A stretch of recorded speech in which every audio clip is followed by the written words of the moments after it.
to Panels and Borders. I'm Dominic.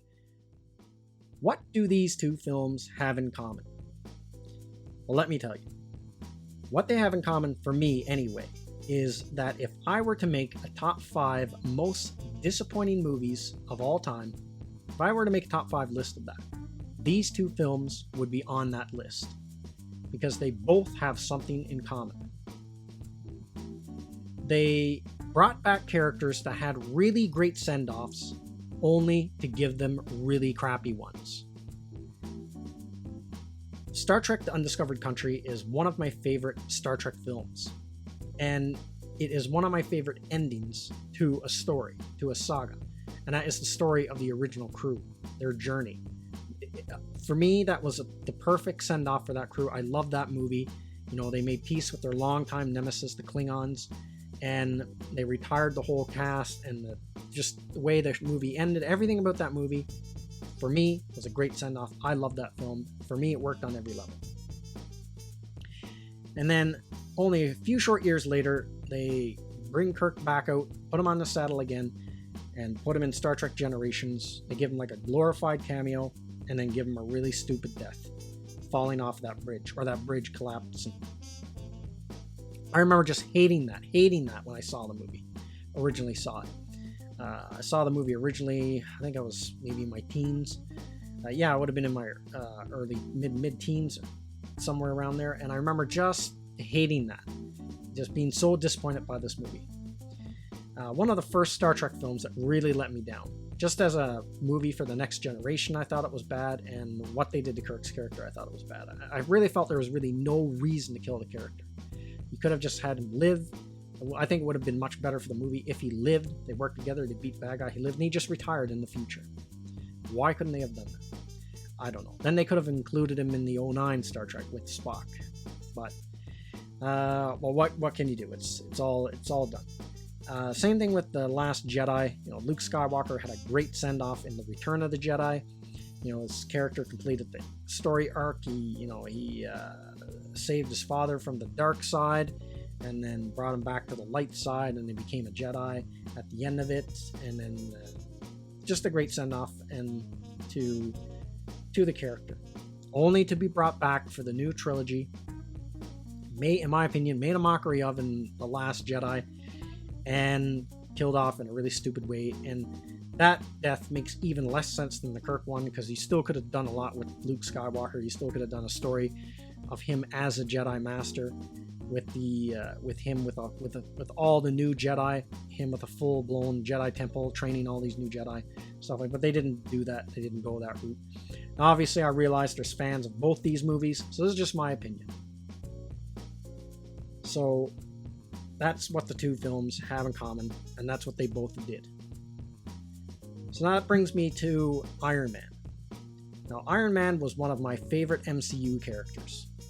I love the way Robert Downey Jr. played the character. The character had a fantastic journey through all the movies, and it's one of my favorites. And as a kid growing up, Iron Man was one of my favorite Marvel characters as well. Always liked the idea of Iron Man. Always bought a lot of his comics.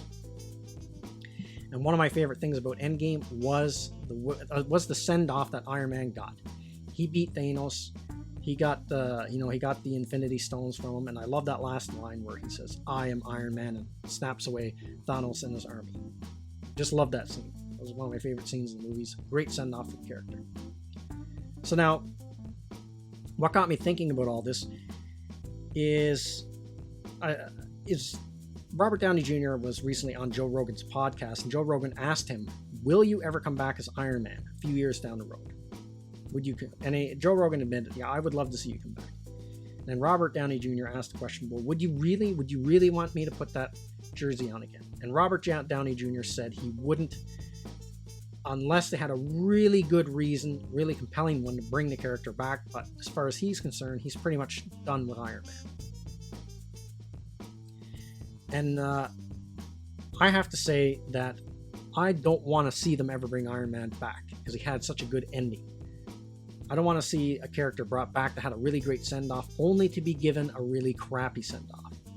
So then I started asking the question, when should you bring back a character that had a really good send-off? Should it be done? If there was a character had a great send-off, should you bring that character back for one more hurrah after they already had one great hurrah? I think unless you got like a really, really good reason to do it, I would say no. Don't. The character should never come back. Because we've seen it a lot that they bring these characters back and it's just undermines the character, just doesn't work, and they give them like another send-off, but it's like undermines the great send-off they had because that send-off was like really crappy.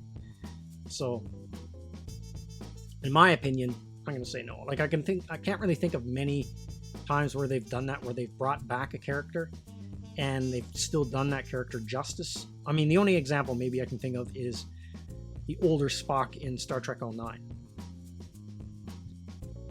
Now, I know a lot of Trek fans don't like the 09 Star Trek film, but I actually really liked that one, the first one that came out. You know, the second one was okay, and then I didn't like the third one, but that first one, I really liked it. And I thought they really did the character of Spock, older Spock, justice. Like, they brought him back in a really interesting way, and they didn't do anything stupid with the character. They didn't give him a stupid death. They didn't like piss over the character. They respected the character, and they didn't kill him off for no reason. He was alive at the end, and so in your mind, you leave the theater knowing that Spock's still continuing on. For, you know, he still has a purpose, instead of killing off the character for no reason.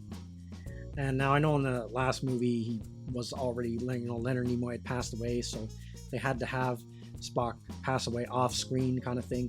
So those kind of things can't help. But there's not really many that I can think of examples of where it works. So I think you should never bring it back. And I don't want to ever see Iron Man come back. I don't want to see Robert Downey Jr. come back as Iron Man, only to have the character like handled really badly and given a crappy death or stupid death or given the Luke Skywalker, Captain Kirk treatment. I don't want to see that. Unless they got a really good reason, but I can't think of one. I think they should just, I mean, there's no shortage of Iron Man in movies now. There's a decade's worth. So there's not really, to me, I think the character's maxed out as far as film goes, and they gave him a good send-off, and he's dead, and that's where they should leave. And I think a lot of characters should do that, but because of, you know, money and marketing, that's usually the reason why they bring these characters back, is to get people into theaters. But I'd rather just see them just stay dead or stay retired, or whatever the case may be, as far as characters go, especially if they've had a really great send-off. So that's everything I got to say in this video. Let me know what you think in the comment section, and I will see you at the next one. Thank you to all of my subscribers, and thank you for watching this video. And if you're new to the channel, like, subscribe, and share. And don't forget to hit the bell icon for notification when new videos are uploaded.